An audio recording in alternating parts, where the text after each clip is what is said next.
চালের বাজার স্থিতিশীল রাখতে কয়েক লাখ টন চাল আমদানি করা হচ্ছে।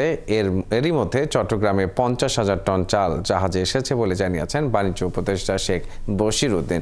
বৃহস্পতিবার বিকেলে দিনাজপুর জেলা প্রশাসকের কার্যালয়ে সম্মেলন কক্ষে এক মত বিনিময় সভা শেষে তিনি কথা জানান।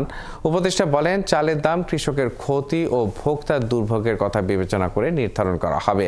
আগামী রমজানে নিত্যপণ্যের দাম বাড়বে না এবং খেজুর ও ছোলার দাম কমানো হবে বলে জানান তিনি। বাণিজ্য উপদেষ্টা আরও বলেন, আগের সরকারের সময় দলীয়করণের কারণে টিসিবির কার্ডধারীর সংখ্যা 1 কোটির উপরে ছিল। এ সংখ্যা 56 লাখে নামিয়ে আনা হয়েছে। নতুন করে আরও 6 লাখ কার্ড বিতরণ করা হবে।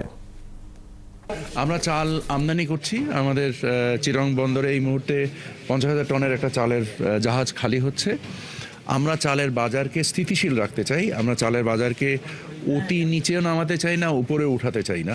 কারণ এমন নিচে নামতে চাই না যার ফলে কৃষকরা ক্ষতিগ্রস্ত হয়, আবার এমন উপরে উঠাতে চাই না যার ফলে ভোক্তারা ক্ষতিগ্রস্ত হয়।